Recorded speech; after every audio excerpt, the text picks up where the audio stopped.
Welcome to SuQuietSleep. I'm so glad you are here tonight. Find a comfortable position and let your body settle gently beneath you. Relax your shoulders. Release any tension in your jaw. Soften the muscles around your eyes and brow.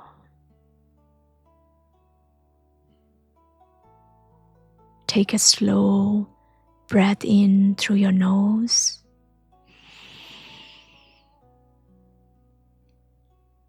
and breathe out through your mouth.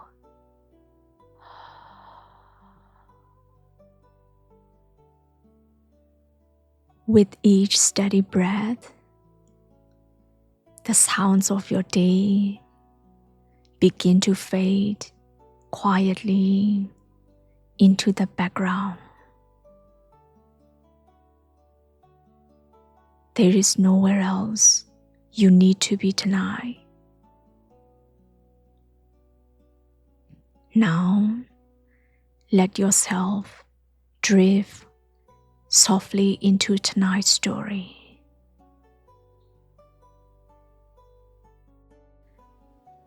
Tonight, we visit Chang'an. On the morning of the Dragon Boat Festival, the 5th day of the 5th lunar month, nearly 1,300 years ago, at the height of the Tang Dynasty, the city has begun to stir. Across the eastern and western walls, countless gates already have fresh bundles of agarwood and calamus. Steam rises from kitchens where zhongsi, glutinous rice wrapped in reed leaf, have cooked through the night. Children in the lanes already wear fragrant sachets at their waists. Somewhere along the great avenues, drums echo across the rooftop. Across the city, countless households are making the Dragon Boat Festival ready in their own way. Tonight, we follow one such household, and the quiet inner room where the festival arrives not through drums or gates, but through fragrance. The household has been awake for some time. Behind its outer courts and covered walkways, in one of the inner rooms, a work table has been set up for a task that has nothing to do with the gate or the Dragon Boat Festival food. The daughter of the household sits before it. She is 19 and has been making fragrant sachets for the household since the beginning of the 4th lunar month. Today is the morning they will be given. The final few need finishing. The table holds everything the work requires. Small ceramic jars with their lids set beside them. Folded lengths of silk gauze in several colors. A roll of fine cord. Needles already threaded. A small stone mortar placed near the left corner. The fabric for a sachet, a light silk gauze. Air passes gently through the weave, carrying the fragrance outward a little at a time. The scent is never trapped, only drifting outward with each movement. She lifts a length of soft green gauze and holds it towards the window.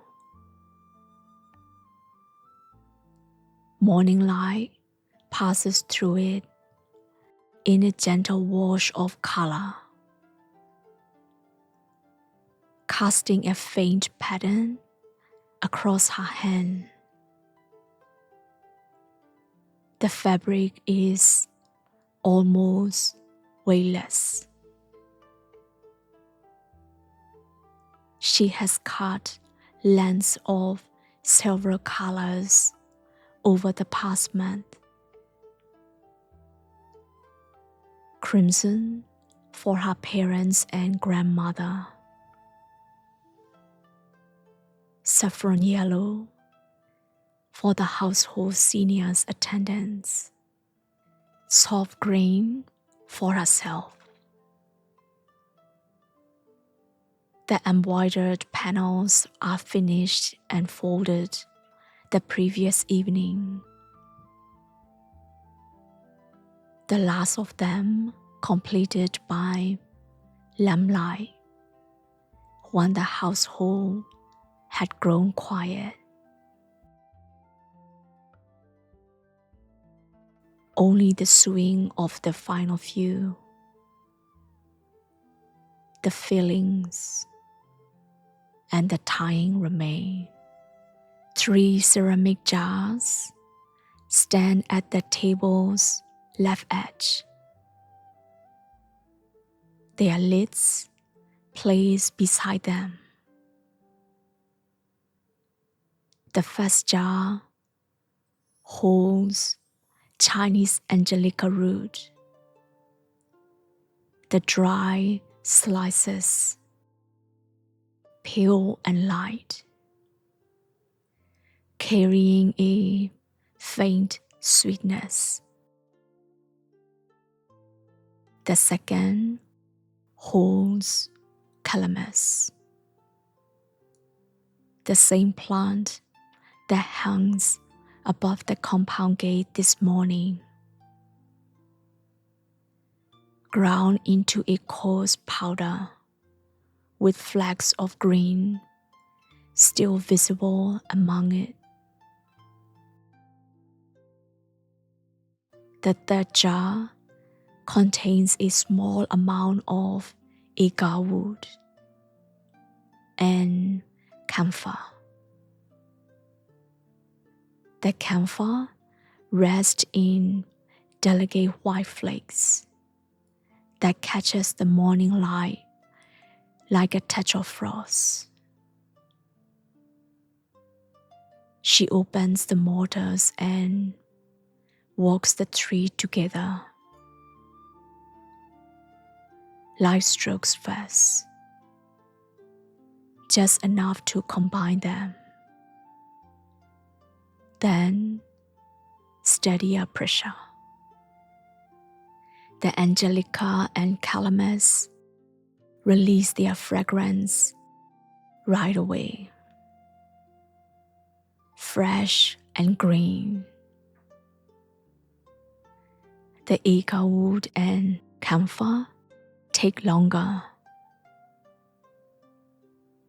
Their scent emerges slowly beneath the herb, deep and warm, followed by the camphor gentle coolness. A quiet fragrance begins to gather in the room, sharp at the first breath, warm at the second. Then, after a quiet moment, a gentle coolness follows. She covers the mortar with its cloth and set it aside. She picks up the soft green sachet vase, the piece for herself. The last one, finished the previous evening. The design shows two birds in flight, each holding a length of silk ribbon in its beak. The ribbons crossing at the center. She had added the white ribbon lines last night by lamplight. The final stitches set when the rest of the household was already asleep. By lamplight, she could judge the stitching, but not the color. She holds the panel up to the morning window. The birds emerge clearly in daylight, sharper than she had expected. The white ribbon lines catching the morning light with a tiny repetitive flash from the metallic thread. Each stitch seems to pause the room for a breath. The faint sound of silk on silk falling away as the light moves across it. The tension at each stitch holds without pulling the weave. She checks the corners with her thumb, pressing gently against the gauze to feel whether anything has shifted overnight. She finds everything holds. She put it down with the others. Most of the sachets have been sewn. 10 of the 13 bodies had already been stitched and turned before she placed her needlework down at night. The border swing easier by lamplight than the embroidery. The stitches larger and less delicate.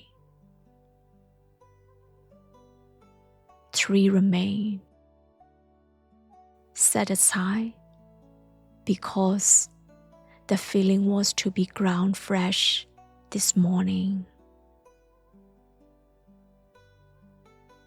She picks up the first and completes its border. Then the second and third. The 3 new sachets join the 10 already waiting on the table. Crimson, saffron, and soft green. Each left open for filling, each holding its shape. The room is quiet. The sounds of the Dragon Boat Festival morning drift in from the wall outside at a pleasant distance. Presence, but not entering. She removes the cloth from the mortar. The herb blend inside is a pale dry powder, uniform from the grinding. She lifts the mortar and takes a small bone spoon from the table. 1 spoon of powder into the first sachet body through the gap. She walks the filling to the center with 2 fingers, pressing lightly so it sits evenly. The sachet shape holds the powder well. The gauze resists collapse, keeping the round full. The smell close like this is immediate. The camphor's coolness first, then the agarwood depth below it, then the angelica sharp above both. 3 distant smell, then blending into something that belongs to none of them individually. She fills each sachet in turn. The fragrance deepens as she walks through, accumulating in the still air of the inner room. The row of sachets now rests full and fragrant on the table. She reaches for the 5-color silk cord, known as the longevity threads, traditionally tied during the 5th month. She draws the cord through the opening of the sachet and ease it close. The ends fall evenly beneath her hands before she ties a simple knot. Below it, the braided silk tassel hangs with a gentle weight, ready to sway in each step. She braided these hanging strands in the days before the Dragon Boat Festival. Each one is weighted at the end. The silk wound back on itself and neatly bound, so it swings with a gentle weight whenever the sachet moves. She holds the finished crimson sachet at arm's length, round and plump, with the embroidered side facing outward. A small falcon stitched in gold thread. Its wings swept back in flight against the deep crimson gauze. For a moment, she studies it in the morning light.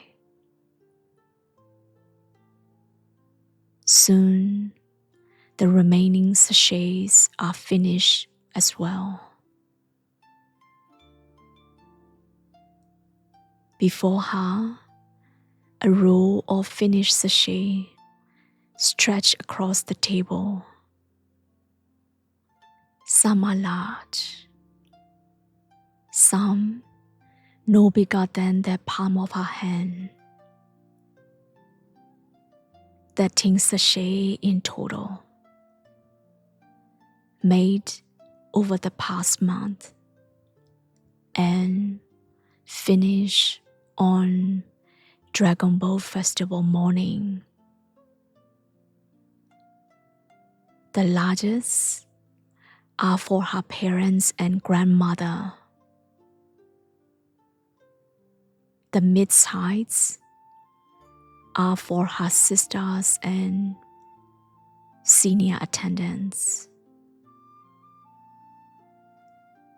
The smallest are for the younger serving woman, each filled with the same blend. The 2 soft green ones sit at the end of the row are for her.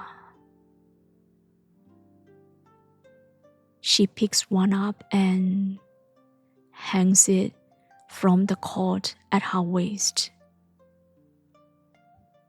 The sachet sways gently as she moves. The smell reaches her immediately. The agarwood and camphor already drifting through the gauze, slow and continuous. The room holds the month work in one small row. For a moment, she looks at them in the morning light. She clears the work table. The ceramic jars are closed. The mortar wiped and covered. The needles return to their case. The table returns to a clear surface. The whole month work now rests in the 13 sachet laid neatly across the work table. From the outer hall comes the sound of the household, resembling footsteps. A door drawn open. Her mother's voice carrying the morning's arrangement. The ward outside carries the Dragon Boat Festival morning fully. Drums, somewhere distant. Voices. The smell of cooked food and fresh mugwort and calamus moving through the lanes. She gathers sachet carefully into her arms and carries them out towards the hall. And so, the younger daughter of the household carries the festival sachet into the morning. The tin fragrant sachet in various colors: crimson, saffron, soft green, each tied with 5 color cords. The fragrance already drifting gently through the gauze as she walks. Beyond the compound gate, the sounds of the Dragon Boat Festival morning continue through the wards of Chang'an. The world we visited tonight grows quiet now, and you can simply rest here, comfortable and at ease. Your mind can relax. Your body can soften. If you are already drifting into sleep, allow yourself to sink a little deeper. If you are still awake, listen to the quiet. There is nothing more to do, nowhere else to be. I'll be here whenever you need another peaceful moment like this. But for now, rest gently and sleep well. Good night.